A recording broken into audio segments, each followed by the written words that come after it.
الحمد لله نحمده ونستعينه ونستغفره ونؤمن به ونتوكل عليه ونعوذ بالله من شرور أنفسنا ومن سيئات أعمالنا من يهده الله فلا مضل له ومن يضلله فلا هادي له ونشهد أن لا إله إلا الله ونشهد أن سيدنا ومولانا وملجأنا ومأوانا وشفيعنا محمدا عبده ورسوله أما بعد فأعوذ بالله من الشيطان الرجيم بسم الله الرحمن الرحيم كل نفس ذائقة الموت ونبلوكم بالشر والخير فتنة وإلينا ترجعون آمنت بالله صدق الله مولانا العظيم وبلغنا رسوله النبي الكريم الأمين إن الله وملائكته يصلون على النبي يا أيها الذين آمنوا صلوا عليه وسلموا تسليما اللهم صل على محمد وعلى آل سيدنا محمد وأصحاب سيدنا محمد وبارك وسلم عليه اللهم صل على سيدنا محمد وعلى آل سيدنا محمد وأصحاب سيدنا محمد وبارك وسلم عليه الصلاة والسلام عليك يا سيدي يا رسول الله وعلى آلك وأصحابك يا حبيب الله مولاي صل وسلم دائما ابدا على حبيبك خير الخلق كلهم مکرم حاضرین، اللہ رب العالمین نے قرآن پاک میں اپنے بندوں کے لیے جو ہدایت اور رہنمائی نازل فرمائی ہے، اس میں ایک پہلو خیر کا ہے اور دوسرا پہلو شر کا ہے۔ خیر کے معاملے میں بھی ہدایت فرمائی اور شر کے معاملے میں بھی رہنمائی عطا فرمائی، کیونکہ خیر سے پوری طرح فیض یاب ہونے کے لیے شر کا شعور ضروری ہے۔ سیدنا فاروق اعظم رضی اللہ عنہ فرماتے تھے، شر میں ہمیشہ وہی پڑتا ہے جو شر سے بے خبر ہوتا، جو شر سے لا علم ہے وہ شر میں مبتلا ہے اور لا محالہ ہو جاتا ہے۔ تو اس لیے حضرات صحابہ کرام علیہم رضوان یہ نبی رحمت صلی اللہ علیہ وسلم سے خیر کے بارے میں پوچھا کرتے تھے، اور حضرت حذیفہ بن یمان رضی اللہ عنہ جو صاحب سر رسول ہیں، محرم راز رسول ہیں، وہ کہتے ہیں میں شر کے بارے میں پوچھا کرتا ہوں، اور سارے صحابہ بھی منتظر رہتے تھے کہ حذیفہ کب پوچھتا ہے شر کے بارے میں، اور آقا کریم علیہ السلام خوش ہوتے تھے اس بات سے، اسی لیے ان کو اپنا رازدار بنا لیا۔ فاروق اعظم کہتے ہیں میں جنازے میں پہلے دیکھتا حذیفہ ہے کہ نہیں، کیونکہ مکس تھے نا لوگ، پتہ کوئی نہیں تھا یہ مسلمان ہے منافق ہے کیا ہے۔ تو آقا کریم علیہ السلام نے منافقین کی لسٹ بھی حضرت حذیفہ بن یمان رضی اللہ عنہ کو عطا فرمائی ہوئی تھی، تو کہتے ہیں کہ اب پتہ تو تھا نہیں کہ یہ منافق ہے یہ مسلمان، تو پھر میں نے یہ نشانی رکھ لی کہ جس جنازے میں حذیفہ ہو اس میں شامل ہو جاتا، جس میں وہ نہ ہوتا میں بھی چپ کر کے کھسک جاتا سائڈ سے۔ ایسا بھی ہوتا ہے، جب اس دور خیر میں تھا تو آج دور شر میں کیا ہوگا۔ وہ خیر القرون تھا، اس میں 1000 میں 300 منافق تھا، آج سوچئے ہمارے استاد فرمایا کرتے تھے اب 1000 میں 700، الٹ ہے نا، وہ خیر القرون یا شر القرون. تو ہم نے ایک سلسلہ گفتگو شروع کیا تھا، پھر محرم الحرام کی آمد کی وجہ سے اس کو موقوف کیا تھا. کتاب الفتن والشرور واشراط الساعہ، یہ ہمارے دین کے علمی ذخیرے کا ایک ضخیم بڑا جامع باب ہے. لیکن افسوس کہ ہمارا ممبر اور محراب ابھی اس باب کے فیوزات سے، اس کی فصلوں سے محروم ہے. جتنا بڑا شر کا دور اب ہے تاریخ انسانی میں نہیں گزرا،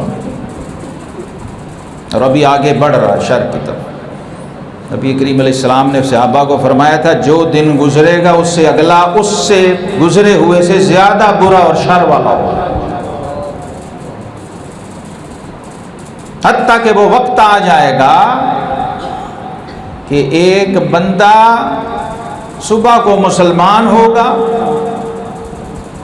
اور شام کو کافر ہوگا، شام کو مسلمان ہوگا صبح کو کافر ہوگا، الیاذ باللہ. تو قرآن پاک میں حضرات محترم 60 مقامات پر فتنے کا ذکر ہے. 60 جگہ پہ اللہ تبارک و تعالیٰ نے کہیں بطور اسم کہیں بطور فعل اس کا ذکر فرمایا، لوگوں کو تنبیہ کی ہے اور آگاہ کیا ہے، اور اس کے مختلف معنی مختلف پہلو وہ بیان کیے ہیں. ائمہ لغت کہتے ہیں کوئی 36 بار تقریباً یہ اسم صیغہ اسم سے آیا ہے اور 24 بار صیغہ فعل سے آیا ہے، اور اس کے پھر مختلف معنی ہیں. ایک معنی نہیں ہے فتنے کا، کئی معنی ہیں. یہ کفر کے معنی میں بھی آیا ہے، شرک کے معنی میں بھی آیا ہے، منافقت کے معنی میں بھی آیا ہے، فتنہ اور فساد کے معنی میں بھی آیا ہے، آزمائش اور امتحان و اختبار اور ابتلاء کے معنی میں بھی آیا ہے، نفاق کے معنی میں بھی آیا ہے، گمراہی کے معنی میں بھی آیا ہے. یہاں تک کہ مال کو بھی فتنہ کہا، اولاد کو بھی فتنہ کہا، عورتوں کو سب سے بڑا فتنہ کہا رسول اللہ صلی اللہ علیہ وسلم، ما ترکت بعدی فتنة اضر علی الرجال من النساء.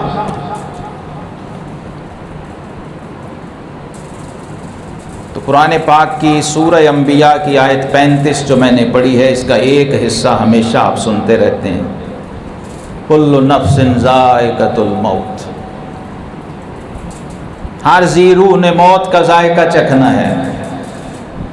موت کو بھی فتنہ فرمایا، زندگی کو بھی فتنہ فرمایا، اور نبی کریم علیہ السلام نے اس سے پناہ مانگی اور ہمیں سکھائی اور تعلیم دی. اعوذ بک من فتنۃ المحیا والممات، زندگی کے جتنے فتنے ہیں اللہ میں اس سے بھی تیری پناہ مانگتا ہوں، جو موت کے فتنے ہیں اس سے بھی تیری. تو فتنہ جو لفظ ہے نا، اس کو اگر سمجھنا ہو تو میں کوشش کرتا ہوں آپ کو ایک مثال سے عرض کروں. جن کا تو تجربہ ہے، لوہار ہیں یا سونار ہیں، وہ تو اس کو دیکھ لیں گے، جو دوسرے ہیں وہ جا کے دیکھ لیں. فتنہ کہتے ہیں جب سونار سونے کو، زنگ آلود سونے کو پگھلانے کے لیے بھٹی میں ڈالتا ہے، آگ میں ڈالتا ہے. لوہار لوہے کا زنگ اتارنے کے لیے اس کو بھٹی میں ڈالتا ہے، اور وہ کیسے پگھلتا ہے لوہا؟ اس کو عربی زبان میں کہتے ہیں فتنہ. فتنت الذهب والفضة، اہل لغت کہتے ہیں کہ جب کوئی چاندی کو، سونے کو، لوہے کو پگھلانے کے لیے ڈالتا ہے تو عربی زبان میں اگر وہ عرب ہو، وہ لوہار اور سونار، تو وہ کہتا ہے کہ میں نے چاندی اور سونے کو فتنے میں ڈال دیا. یعنی اس پروسیس کو عربی لغت میں فتنہ کہتے ہیں. فتنہ اس کا مادہ ہے، فاتانون، فے تے نون، فا تا نون، یہ 3 حرف جب کہیں کسی بھی لفظ میں آ جائیں، کسی بھی عبارت میں آ جائیں، تو اس کا مطلب یہ ہے آزمائش، فتنہ۔ آگ میں جلانے کے لیے جو جہنمی جہنم میں ڈالے جائیں گے، اس کے لیے بھی قرآن میں فتنہ کا لفظ آ رہا ہے۔ یوم ہم علی النار یفتنون، سورہ ذاریات میں۔ وہ جو جہنمی جہنم میں ڈالا جا رہا ہے، وہ بھی فتنے میں ڈالا جا رہا ہے، اور اس نے اگر واپس مومن ہے جنت میں جانا ہے تو وہ گناہوں کا زنگ جہنم کی بھٹی اتارے گی، اب خالص ہو جائے گا تو اصلی جگہ پہ واپس پہنچ جائے گا۔ اسی طرح دنیا میں بھی فرمایا حاسب الناس وان یترک وان یقولوا آمنا وہم لا یفتنون۔ ایمان کو بھی نبی کریم علیہ السلام نے فرمایا کہ قرب قیامت میں ایمان پر قائم رہنے والا ایسے ہوگا کالقابض علی الجمر، جیسے کسی نے دہکتا ہوا انگارہ اپنے ہاتھ میں پکڑا۔ الصابر علی الایمان کالقابض علی الجمر، ایمان پر ثابت قدم رہنا، ڈٹے رہنا ایسے ہو جائے گا جیسے ہتھیلی پہ دہکتا ہوا انگارہ رکھا ہوا ہے، کوئلہ رکھا ہوا ہے، بھڑکتی ہوئی آگ کو پکڑا ہوا ہے ہر وقت۔ اور قرآن نے کہا لوگوں تم نے یہ سمجھ لیا ہے کہ تم اتنے پہ چھوٹ جاؤ گے،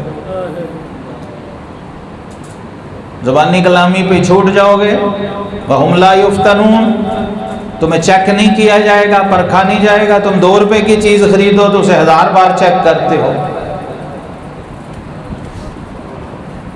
ہم تمہیں مفت و مفتی لے لیں گے، جنت میں ڈال دیں گے ایسے ہی۔ 1,24,000 کو جب آزمایا ہے تو تمہیں نہیں آزمائیں گے جو معصوم ہیں، جن سے گناہ کا صدور ہی نہیں ہے، جب ان پہ آرے چل گئے اور ان کو آگ کے الاؤ میں اتار دیا، اور نبی کے لاڈلے نواسوں کو کربلا کے اندر اتار دیا، تم زبانی کلامی چھوٹ جاؤ گے۔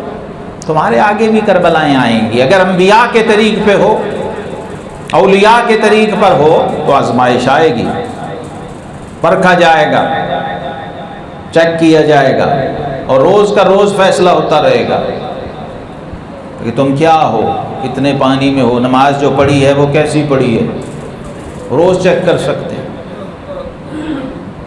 ہوئی بھی ہے کہ نہیں ہوئی، یہی چیک ہو جائے گا۔ نبی کریم علیہ السلام نے فرمایا باقی امتوں کا حساب حشر میں ہوگا، میری امت کا حساب اللہ نے دنیا میں رکھ دیا ہے۔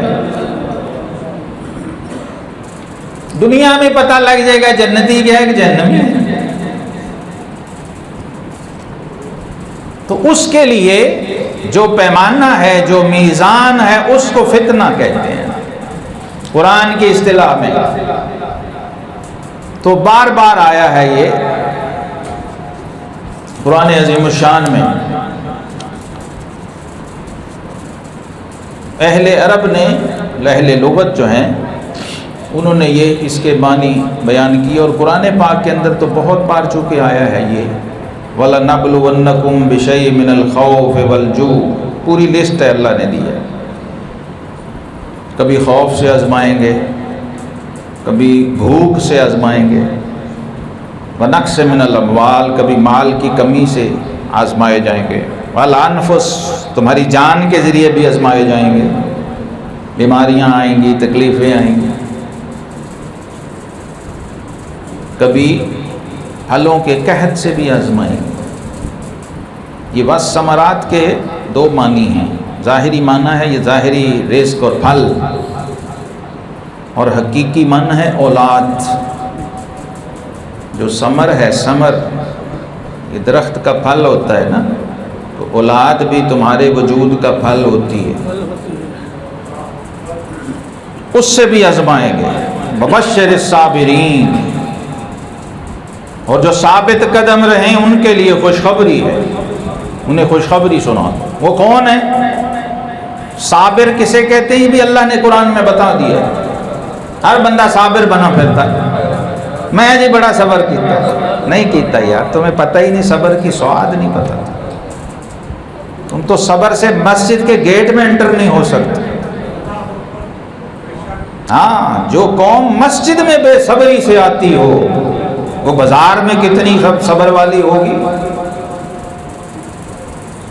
یہ مسجد پیمانہ ہے، چیک کر کے باہر پھینک دیتی ہے، تو کیا ہے، ردی مال ہے یا خالص مال ہے، گیٹ سے ہی چیک ہو جاتا ہے، اسکینر لگے ہیں، اللہ کے نوری اسکینر اور نوری فرشتے گارڈز کھڑے ہیں، خاص طور پہ جمعے کو تو اسپیشل حاضری ہوتی ہے، ٹائم بھی چیک ہو رہا ہوتا ہے کتنے بجے آیا۔ ہاں، یہاں ظاہری تھوڑی کو گارڈ کھڑے کر کے تمہیں کسی نے کہنا، روکنا ٹوکنا کسی نے نہیں، لیکن چیک اینڈ بیلنس ہر لمحے کا ہے، ہر ادا کا ہے، اور جب اس کا کوئی تعلق والا ہو تو پھر اسے موقع پہ ٹوک بھی دیتا ہے۔ کسی دوست سے غلط حرکت ہو جائے تو اسے رب ٹوکتا ہے، دشمن کو نہیں ٹوکتا۔ دشمن کے ساتھ اس کا قانون اور ہے، دوست کے ساتھ اور ہے، دشمن کو اس کے حال پہ چھوڑ دیتا ہے۔ وہ فرعون بھی ہو تو اسے 400 سال کی عمر لمبی دے کے سر کا درد بھی بھلا دیتا ہے کہ سر کا درد کیا ہوتا ہے، وہ بھی نہیں کبھی ہوتا۔ عمر بھی 400 سال کی دیتا ہے، عیش و عشرت بھی ایسے کہ خدائی کے دعوے کرتا ہے۔ یہاں لوگ الٹ سمجھتے ہیں، الدنیا سجن المومن و جنت الکافر، فرمایا دنیا مومن کے لیے قید خانہ اور کافر کے لیے جنت ہے۔ تو کافروں کو عیش عشرت کرتے دیکھ کر مایوس نہ ہو جائے گا۔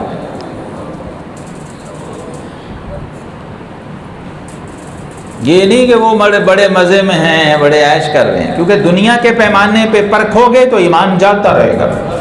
رب کریم نے فرمایا اگر تمہارے ایمان چھن جانے کا خوف نہ خدشہ نہ ہوتا تو کفار کی چھتوں پر ہم سونے چاندی اور جواہرات کی بارش کر دیتے، لیکن تم ایمان چھوڑ جاؤ گے، مایوس ہو جاؤ گے۔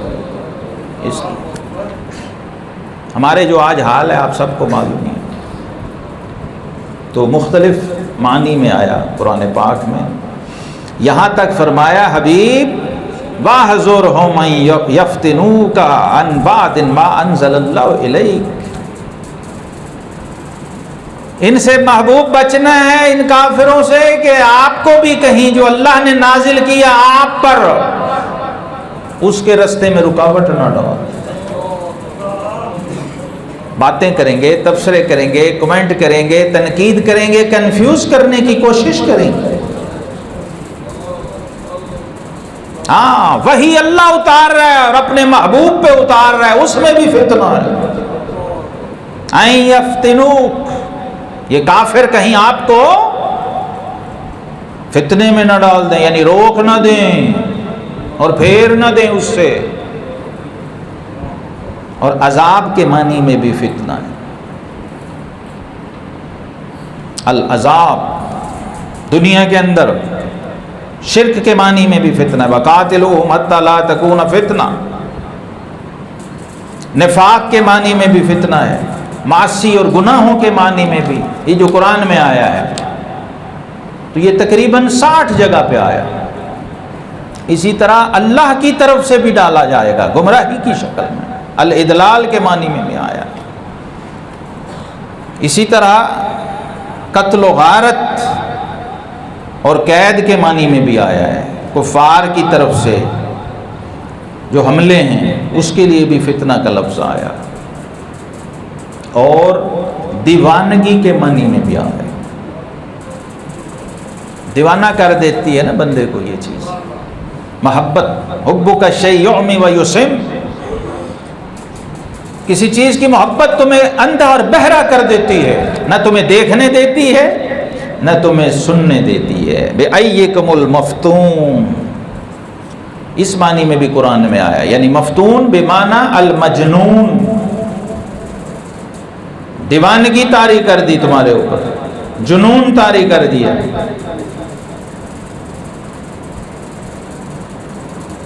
فتنہ بندے کو دیوانہ کر دیتا ہے، اس معنی میں بھی ہے۔ تو گویا جو مفتون ہے، فتنے میں ڈال دیا گیا ہے، وہ مجنون ہے، کیا کریں گے اس کو؟ اور پھر جو آقا کریم علیہ الصلاۃ والسلام نے رہنمائی کی اپنی امت کی، اس میں صحیح بخاری کی حدیث ہے کتاب الفتن میں، اور یہ وہ روایت ہے جس کے راوی ہیں حضرت حذیفہ بن یمان رضی اللہ۔ کہتے ہیں میں نے عرض کیا، پہلے تو خود فرماتے ہیں کہ لوگ نبی کریم علیہ السلام سے خیر کا پوچھتے تھے، وَكُنْتُ أَسْأَلُهُ عَنِ الشَّرِّ، میں ان سے شر کے بارے میں سوال کرتا تھا، اور کیوں کرتا تھا؟ مخافۃ ان یدرکنی، اس خوف سے کہ میں کہیں شر میں مبتلا نہ ہو جاؤں۔ رضی اللہ عنہ والوں کو خوف ہے، وہ ڈرتے ہیں شر میں نہ پڑ جائیں۔ تو کہتے ہیں میں نے عرض کیا انا کنا فی جاہلیت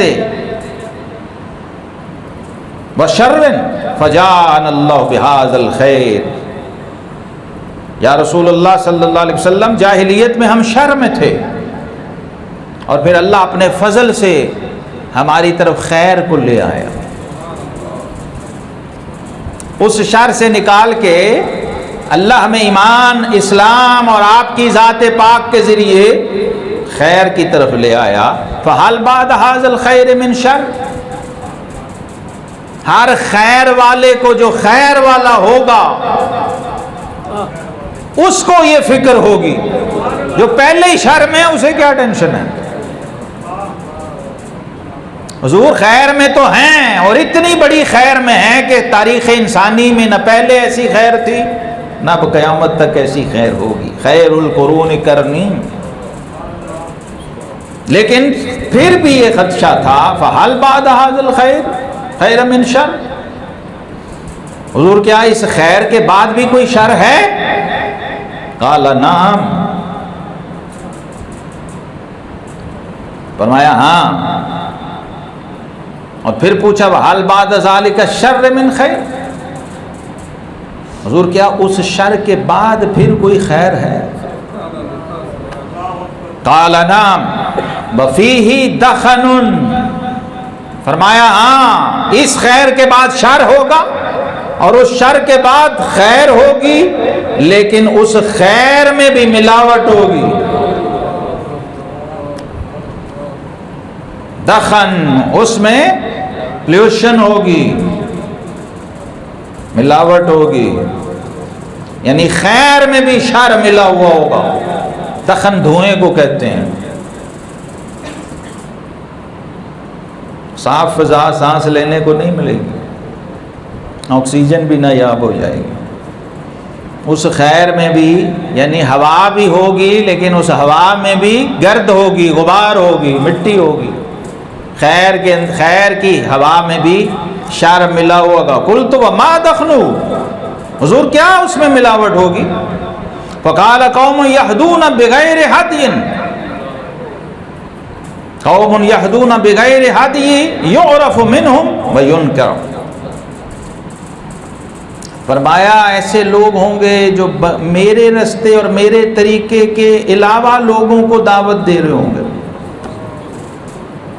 میرا طریقہ چھوڑ کر، میری شریعت چھوڑ کر، میری تعلیم کو چھوڑ کر وہ کوئی اور تعلیم لوگوں کو دے رہے ہوں گے۔ یعرف منہم وینکر، اس میں سے کچھ کو جانتے ہوں گے، کچھ کو نہیں جانتے،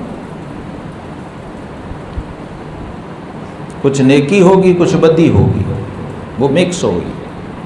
اپنی طرف سے وہ خیر ہی کی طرف بلا رہا ہے، لوگوں کو تبلیغ کر رہا ہے، دعوت دے رہا ہے، لیکن اسے خود معلوم نہیں ہوگا، مبلغ کو، مدعی کو، داعی کو خود خبر نہیں ہوگی کہ جو میں لوگوں کو کہہ رہا ہوں اس میں سے سونا کتنا ہے اور کھوٹ کتنا ہے کہ نہیں ایسا؟ اس شیشے میں جھانکو۔ یہ دور نہیں ہے کہ ادھر بیٹھ کے اننے واہ تقریر کری جاؤ، کہ قیامت کو پوچھا جائے گا کہ ان کو کیا سنایا تھا تم نے. مولوی صاحب ابھی تو موج میلہ کر لو گے، شور شرابہ نعرے واہ واہ ہو جائے گی. کلکم رائن و کلکم مسئول عن رعیتہ، تم خود اتھارٹی نہیں ہو، تم مامور اور مسئول ہو، تم جواب دہ ہو ان سب سے زیادہ جو تم پہ اعتماد کر کے بیٹھے ہیں اور اسے دین سمجھ کے سن رہے ہیں. تمہارے منہ سے اگر غیر دین نکلے گا دین کے نام پر تو ان کو کیا منہ دکھاؤ گے اور ان کو کیا دکھاؤ گے جن کا دین ہے. یہ تلوار کی دھار ہے، یہ پل صراط ہے، اور اس دور میں رضی اللہ عنہ والے کانپ رہے ہیں. آج کیا حشر ہوگا؟ لیکن اس کا تعلق خشیت الہی سے ہے، خوف خدا سے ہے. عالم کسی نے پتہ کرنا نا عالم کون ہوتا ہے تو کسی سے مت پوچھو. تمہارا ضمیر اگر زندہ ہے نا تو وہ تمہیں بتائے گا. قرآن کی بس یہ آیت ذہن میں رکھو، انما یخشی اللہ من عبادہ العلماء. اللہ نے بتایا علماء کون، جن میں خوف خدا ہو وہ علماء ہیں. نعرہ تکبیر، نعرہ صدیقیہ، نعرہ حیدری. یہ آیت کا مفہوم ذہن میں رکھیں ہمیشہ، انما یخشی اللہ من عبادہ العلماء. اور 1400 سال کے ہر مفسر نے اس کے تحت لکھا، اس آیت کے تحت، کہ لیس بعالم من لم یخش اللہ. جو اللہ سے نہ ڈرے وہ عالم نہیں. جس میں خوف و خشیت الہی نہیں ہے وہ دین بیان کرنے کے لیے کوالیفائی نہیں کرتا. قاری پوچھا، آج قاری کتنے لمبے لمبے سانس لیتے ہیں نا، واہ جی واہ، اور مجمع گونج اٹھتا ہے. صاحب قرآن سے پوچھا سب سے اچھا قاری کون ہے، تو نبی پاک صلی اللہ علیہ وسلم نے فرمایا جس کا قرآن سن کے تمہیں لگے کہ یہ اللہ سے ڈرتا ہے.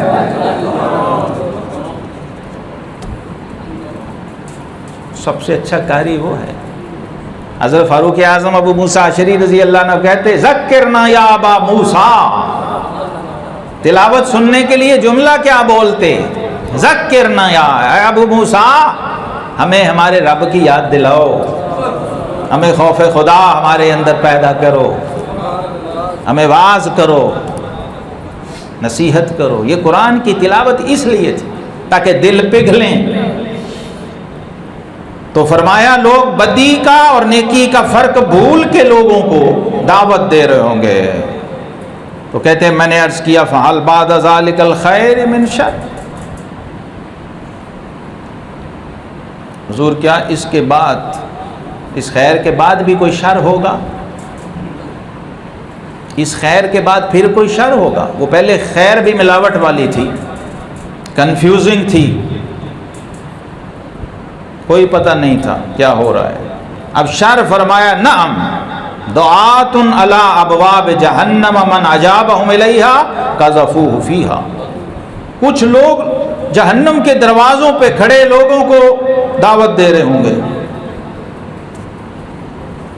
جہنم کے دروازے پہ کھڑا ہو کے لوگوں کو تبلیغ کر رہا ہوگا، تقریر کر رہا ہوگا، دعوت دے رہا ہوگا، بلا رہا ہوگا جہنم کی طرف. تو جو اس کی مانتا جائے گا قذفوہ فیہا، اس کو جہنم میں پھینک.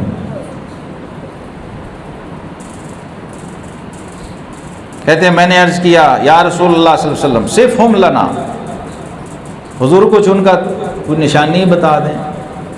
قال ہم من جلدتنا، وہ ہماری رنگ کے ہوں گے، ہماری طرح کے ہوں گے، ہماری طرح کی جلد ہوگی. وَيَتَكَلَّمُونَ بِأَلْسِنَتِنَا، ہماری زبانوں کی طرح زبان بولیں گے، ہماری زبان بولیں گے، ہماری جلد کے ہوں گے، ہمارے رنگ کے ہوں گے، یعنی ہم میں سے ہوں گے. قُلْتُ فَمَا تَأْمُرْنِي إِنْ أَدْرَكَنِي ذَلِكَ. حضور آپ ہمیں کیا حکم دیتے ہیں اگر یہ ایسا ہو جائے اور ہم ایسا پالیں، ایسی صورتحال کا شکار ہو جائیں تو آپ ہمیں کیا حکم فرماتے ہیں؟ قال تلزم جماعت المسلمین و امامہم، مسلمانوں کی جماعت اور ان کے امام کے ساتھ چمٹے رہنا۔ قلت فإن لم يكن لهم امام ولا جماعہ، یہ بھی رازدار تھا نا، صاحب سیر تھا، عام سے اب بھی نہیں تھا۔ پھر حضور اگر ایسا وقت آ جائے کہ نہ جماعت ہو نہ امام ہو، قال فاعتزل تلک الفرق، فاعتزل تلک الفرق کلھا، فرمایا پھر ان سارے فرقہ بندیوں، جماعتوں اور ٹکڑوں کو چھوڑ دینا۔ وَلَوْ أَن تَعَدَّ بِأَصْلِ شَجَرَةٍ حَتَّى يُدْرِكَكَ الْمَوْتُ وَأَنْتَ عَلَى ذَلِكَ، اگر تمہیں جا کے سوکھے درخت کی شاخیں اور جڑیں بھی چبانی پڑیں تو کہیں سائیڈ پہ چلے جانا یہاں تک کہ تمہیں موت آ جائے۔ سنن ابن ماجہ میں سیدنا انس بن مالک رضی اللہ عنہ اور سیدنا ابو ہریرہ رضی اللہ عنہ کی روایت حدیث سے صحیح ہے، اور عبداللہ ابن مسعود رضی اللہ تعالیٰ اس کے راوی ہیں، یعنی متعدد صحابہ نے اس حدیث کو روایت کیا، اور احادیث متواترہ میں سے ابن مسعود رضی اللہ عنہ کہتے ہیں قال رسول اللہ صلی اللہ علیہ وسلم ان الاسلام بدأ غریبا وسيعود غریبا کما بدأ۔ غریب کا لفظ جب عربی میں آئے، قرآن میں آئے اور حدیث میں آئے تو اس کا معنی ہے اجنبی، مسافر، پردیسی، یاد رکھیں، تنہا۔ جیسے سلطان بہو انشاءاللہ مسافر کوئی نہ تھی ککھ جنا تھی بھارے ہو، یہ ہے غریب کا معنی۔ سمجھ آ گیا سب کو؟ میں نے سلطان باہو رحمۃ اللہ علیہ اب مصرع اس لیے پڑھا ہے کہ اگر کسی کو ابھی بھی نہیں آیا تو اب آ جائے، یہ پوری کیفیت بیان کر دی انہوں نے۔ نبی کریم علیہ السلام نے فرمایا اسلام جب شروع ہوا تھا نا تو غریب تھا، اسلام اپنے گھر میں ہی اجنبی تھا، مکے میں ہی، کعبے میں ہی اسلام کا کوئی پرسان حال نہ تھا، اسلام کا اظہار بھی نہیں کر سکتا تھا کوئی، یہ ابتدا تھی۔ سیعود غریب کما بدا، اور ان قریب اسی حالت غربت میں چلا جائے گا جیسے شروع میں تھا۔ فطوبى للغرباء، تو ان غرباء کے لیے خوشخبری ہے۔ قیل ومن الغرباء، ومن الغرباء، صحابہ نے پوچھا حضور غرباء کون ہوں، کن کے لیے خوشخبری ہے؟ قال النزائح من القبائل،